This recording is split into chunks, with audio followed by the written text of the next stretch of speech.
اور اس کے پاس fighting power اور اس کے پاس جو آرٹلری ہے اس کی کوئی کمی نہیں ہے. یعنی اگر واقعی میں اسرائیل اور ٹرکی کے بیچ میں جنگ شروع ہو جاتی ہے اور ٹرکی اگر فیصلہ کر لیتا ہے تو وہ اس کے لیے 1 ڈے کی مار ہے کہ وہ پورے اسرائیل کا صفایا کر دے، بیکاز اسرائیل ہے ہی کتنا سا چھوٹا سا تو وہ کنٹری ہے، اور بالکل مطلب اس کے ٹارگیٹس جو ہیں وہ بالکل کلیئر اور صاف ہیں. اس میں کوئی ابہام نہیں ہے کہ کون کون سی جگہوں پہ اٹیک ہونا ہے اور کیسے کیسے ان کی ساری ملٹری کو بھی تباہ کرنا ہے اور ان کی سویلین پاپولیشنز جو ہیں وہ پورے عرب مطلب یہ تو میں صرف ٹرکی کی بات کر رہی ہوں، لیکن اگر 1 2 یا 3 عرب اسٹیٹس اگر مل کر کے اس وقت اسرائیل کے اوپر حملہ کریں تو وہ مطلب اسرائیل کا بچنا یا محفوظ رہنا ناممکن ہے. صرف اگر وہ محفوظ ہے تو اس کی وجہ یہ ہے کہ یو ایس کا بیکنگ اس کو حاصل ہے، اور ویسٹرن کنٹریز جو یورپین کنٹریز ہیں، یورپین یونین ہے، اس کی بیکنگ حاصل ہے اس وقت اسرائیل کو. سو یہ بہت ہی انٹرسٹنگ بات ہے جو انہوں نے کہہ دی ایردوغان نے. ایردوغان کے جو گورنمنٹ کے اعلیٰ ہیں ان کا نام ہے ڈیلبرٹ بچیلی، اور وہ نیشنل موومنٹ پارٹی کے ہیڈ ہیں، اور انہوں نے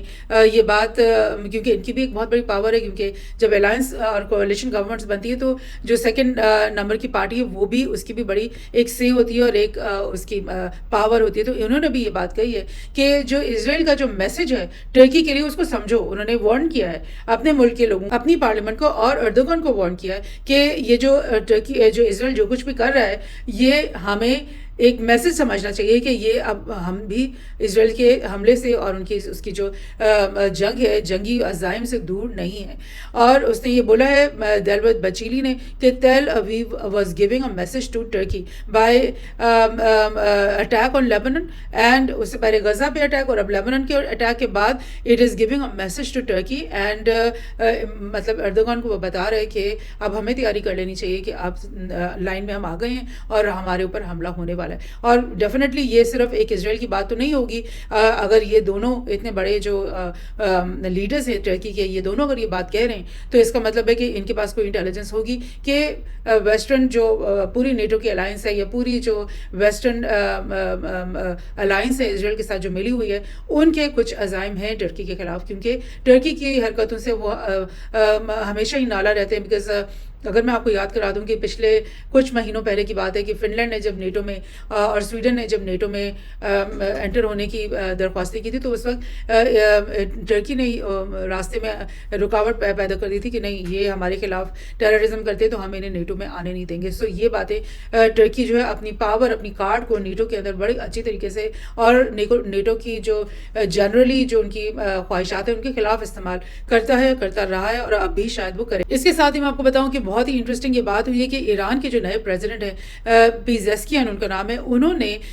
مطلب غالباً کا پہلا دورہ غیر ملکی یہ ہے جس میں انہوں نے قطر کے اندر وہ آئے ہیں، اور انہوں نے وہاں پر آ کر کے قطر میں آ کر کے انہوں نے یہ بات کہی ہے کہ ہم یہ میسج دینا چاہتے ہیں قطر میں آ کر، قطر کے ذریعے وایا قطر کہ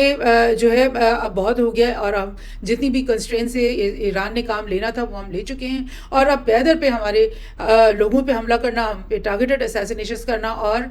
جو ہمارے اوپر جو ہے کرائمز، جو اسرائیلی کرائمز ہیں جو کہ بڑھتے چلے جا رہے ہیں، اس کے بعد اب ہمیں بھی بھرپور جواب دینا پڑے گا اسرائیل کو. یہ بات انہوں نے اپنے ملک میں بیٹھ کر نہیں کی بلکہ انہوں نے اسپیشلی قطر میں آ کر کی. اور آپ کو پتہ ہے قطر ایک ایسا کنٹری ہے جس کی ایک بہت ہی اسٹرانگ ڈپلومیٹک کلاؤڈ ہے. آپ کو اگر یاد ہو کہ جو افغانستان اور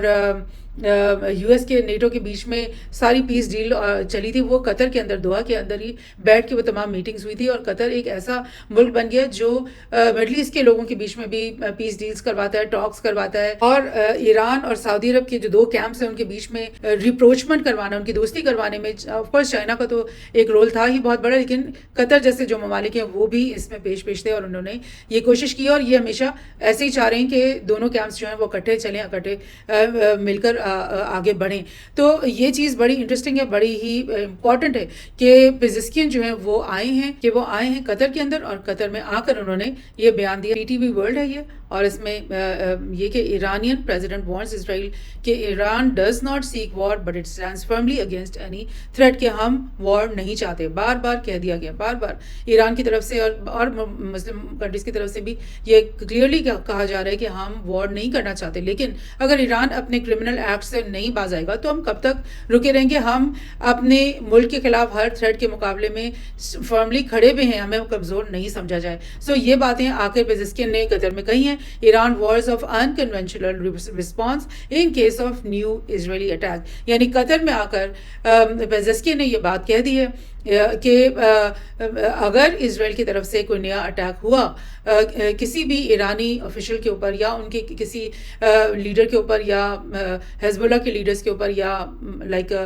سیریا میں جیسے وہ حملے کرتا رہا ہے, تو تمام جو بھی نیا اسرائیل کی طرف سے اٹیک ہوگا اس کے بدلے میں ہم انکنونشنل رسپانس دیں گے. یعنی اس کے دو مطلب ہو سکتے ہیں کہ جو اب تک ہم کرتے رہیں اور ہم ریسٹرین سے کام لیتے رہیں اب وہ ہم چھوڑ دیں گے, بلکہ ہم بھرپور اٹیک کریں گے اسرائیل پہ. اور دوسرا مطلب اس کا یہ بھی ہو سکتا ہے کہ نیوکلیئر وار ہیڈس وہ استعمال کریں گے, جس کا کہ مطلب گاڈ فوربڈ ایسا ہونا تو نہیں چاہیے, مگر یہ تنبیہ کی طرح سے انہوں نے یہ بات کہہ دی ہے. اسی اسنا میں سعودی عرب جو ہے وہ اس نے کیا بولا ہے کہ اس نے بھی کچھ دن پہلے یہی کہا ہے کہ لیبنن کے اندر جو انکرجن اور ایسکیلیشن ملٹری ایسکیلیشن اسرائیل کی طرف سے شروع ہو رکھی ہے اس کے بہت ہی ڈینجرس کانسیکوینسز سامنے آنے والے ہیں. اور سعودی عرب سے اس کے joint efforts to establish immediate ceasefire in Lebanon, یعنی سعودی عرب نے اپنے فارن منسٹر اور باقی عرب اسٹیٹس کے فارن منسٹر کو اکٹھا کیا ہے, نئی کمیٹیز بنائی ہیں, نئی گروپس بنائے ہیں جو کہ ایک نئے طریقے سے بھرپور کوشش کرنے لگے ہیں کہ غزہ کی وار کے اندر جو ہے وہ سیز فائر کروایا جائے اور لیبنن کے اندر بھی امیڈیٹلی جو ہے نا وہ سیز فائر کروایا جائے. سعودی عرب کی یہ بھرپور ڈپلومیٹک کوشش. گلف کوآپریشن کونسل جس کے اندر تمام عرب لوگ ممالک ہی اس کے اندر شامل ہیں جو کہ like oil producing rich states ہیں گلف کے, انہوں نے بھی یہ بات کہہ دی ہے کہ وہ لیبنن کی سپورٹ کرتے ہیں اور وہ غزہ اور لیبنن دونوں کے اندر فوری طور پہ سیز فائر کی جو ہے نا مطالبہ کرتے ہیں. اور آپ کو پتہ ہے کہ گلف جو کوآپریشن کونسل ہے GCC, اس کی بہت پاور ہے, بیکاز اگر وہ فیصلہ کر لیں کہ ہم نے آئل کی قیمتوں کو بڑھانا ہے یا ہم نے آئل کی جو ترسیل ہے پوری دنیا میں جو ہو رہی ہے اس کو روک دینا ہے, تو پھر پوری دنیا کی اکانومی جو ہے نا اس کو وہ پہیا جام ہو سکتی ہے اور بہت بڑی پاور ہے ان کے پاس جو کہ وہ یوز کر سکتے ہیں. سو یہ میں آپ کو دکھا دوں کہ اس سے پہلے یہی جو بات کہ سعودی عرب کے فارن منسٹر اور ان کے ساتھ تمام عرب کنٹریز کے, جارڈن کے بھی اور ایجپٹ کے بھی اور مختلف جو عرب کنٹریز ہیں ان کے فارن منسٹرز نے UN کے اندر کھڑے ہو کر یہ ایک میٹنگ بھی کی ہے اور ایک بیانات بھی دیے ہیں کہ بھئی ہم سب اکٹھے ہیں اسرائیل کی جو یہ وحشیانہ حرکتیں ہیں اس کے خلاف ان کی ہم مذمت کرتے ہیں اور فوری طور پہ سیز فائر دونوں غزہ کے اندر اور لیبنن کے اندر اس کا ہم مطالبہ کرتے ہیں. سو دیکھتے ہیں کہ آگے اس سلسلے میں کیا اقدامات کر پاتے ہیں عرب اسٹیٹس.